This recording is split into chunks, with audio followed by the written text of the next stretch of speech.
Oh hey, welcome back to Just a Thought. If you're new here, this is a channel where I'm still trying to figure it out, but mostly it is me talking to a camera about what is on my mind or what I've seen. So in the news lately, there's talk about the $1,200 stimulus check for individuals making $75,000 or less. Really, it's a stimulus check for individuals making $100,000 or less. And there was an article, I'll link it down below, about how most families don't think that the stimulus check is really gonna last them very long. So, which kind of makes sense, right? So the stimulus check is only $1,200. Rent is approximately $1,500 on average for a family. So that's less than one month's worth of rent. So if you're in that situation, so what do, right?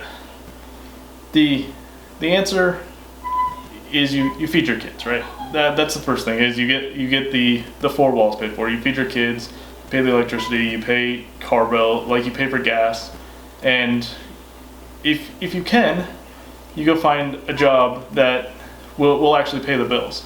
I mean, if there's headlines out there, and there's a lot of jobs that are open right now. They're not safe, or I don't know if safe's the way to put it, but they're not ideal. So say you're a waitress and you're making say you're in DC, a waitress making $75,000 to $100,000. Do you really want to go become a delivery driver for a food delivery company? No. But does it make sense to work there temporarily so you can put food on the table while the stay-at-home order is in place? And in that case, it might be, right? So it's definitely situation dependent, but we know that there's going to be some of the jobs, hopefully it's not your job, but we know there's going to be some jobs that are going to not come back after this coronavirus. So you already see businesses shuttering. I mean, there was the scariest part is there's a bank in West Virginia that's closed, which to me seems like a sign of bigger things to come. If in 2 weeks a bank managed to get shut down and the assets transferred to another bank and covered by the FDIC, it speaks to me like the house of cards, the world of debt that the US has been living on is starting to fall apart. There was another article about, I think it was in New York Times, where 40% of the tenants said they just can't make rent this month. And imagine that. If you have a 100-tenant building and 40% of your income you can't make, right? You have bills to pay as well. Does the landlord also get a pass? I don't know what the right answer is. I don't think anyone knows what the right answer is, because a lot of these properties are tied up in REITs. So real estate trusts, essentially, or investment vehicles. And so those investors are thinking that they're going to get their dividends, right? That's why they invested in it, because they invested for the steady dividend. So if you can't get that number back, like, someone's not going to get paid here. And if it's so let's trace it down there. So the landlord doesn't get paid because let's start at the beginning. You lose your job, so you're not getting paid. Then your landlord's not getting paid because you lost your job. Then whoever their mortgage is, because a lot of these are financed, whoever they're financed through, they're not getting paid. Whoever that bank sold the financing of it to, they're not going to get paid. And then at the end of the day, so maybe these are annuities or retirement funds that are owning these stocks essentially, and then they're not going to get paid. So this isn't going to come out nice. So maybe maybe it's your grandma or maybe it's you that owns these, and that's your passive income, right? So that somewhere someone's gonna get screwed. Like you can't just stop payments everywhere.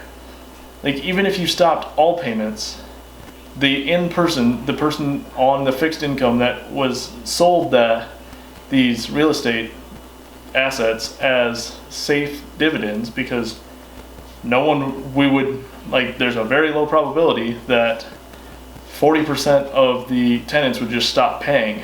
Well, it's happened now. This is similar and different to 2008, where it's a larger portion of the, like no one would, 6 months ago, if you said the US economy is going to stop for 2 weeks, they would have called you crazy. They would say that would never happen. Well, it's happened now, and there's no good answer. Everyone is dependent on the first payer, and if you're not bringing in an income, everyone downstream of that is also not bringing in an income. So this is showing one of the weaknesses in what some people call late stage capitalism, but I think capitalism is just fine. This is showing the weakness in leveraged assets.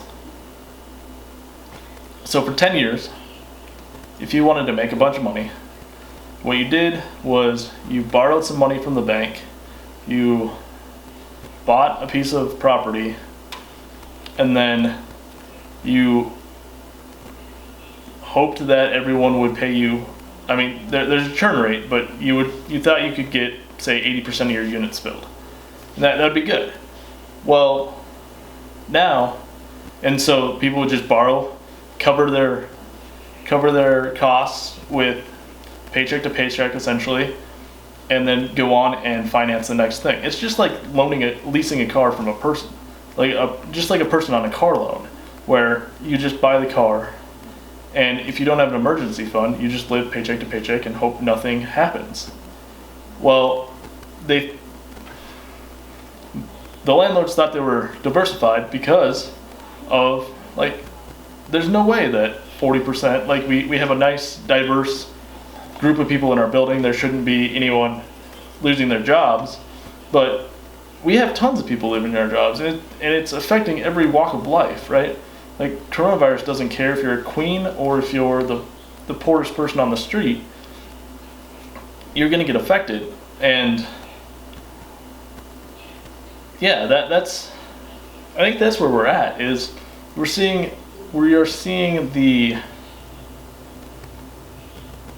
downsides of late stage capitalism. It's not even late stage capitalism, it's just people becoming over leveraged and being done with their money.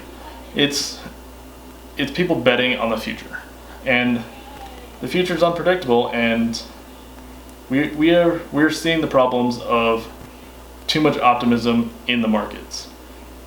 There was a reason that some of your big value investors just have tons of cash, and like that, the Warren Buffetts of the world that just have been sitting on the sidelines waiting for something because they know this is overvalued, and we're starting to see it, which will be good. It'll clear up the economy, but in the short term, it'll be painful, and people are gonna learn from this. This might be enough of a shock to put us back in the mindset of the 1940s, 1950s, the Great Expansion, where people were you made money a little bit slower, right? So if you want to buy a house, you put 20% down and you don't buy anything else until you have the house paid off. Whereas in the current economy, or the economy a couple months ago, you bought a house, you paid 20% down, and you only paid your minimum amount, found another second house, you went and bought that, and then you rented it out for your passive income, and now you had two houses, you had extra, you had a bunch of assets, you had a way to make money on the side, which I am all for side gigs. But if you finance your side gigs in debt, you're putting yourself at a massive risk, because whenever that tenant of yours or whatever your side gig is stops making money, and if you have capital tied up in there and you have to make a payment, guess what? You are still on the hook for it. Whereas if you owned it outright, you wouldn't have any problems like this. You would just have, you would just own it, right? So you're way more secured if you own the asset completely versus finance it. Because guess what? The people that own their homes right now, and they own their cars, their 10-year-old cars, their homes, the everyday millionaires, as Dave Ramsey likes to put it, they're not freaking out right now because they have that emergency. All right, thanks for watching. Just a thought. Comment below what you thought, and if you agree, disagree, you think I'm a raving lunatic talking to my camera, all of these are fine. Like and subscribe if you thought the content was good, and we'll see each other later on.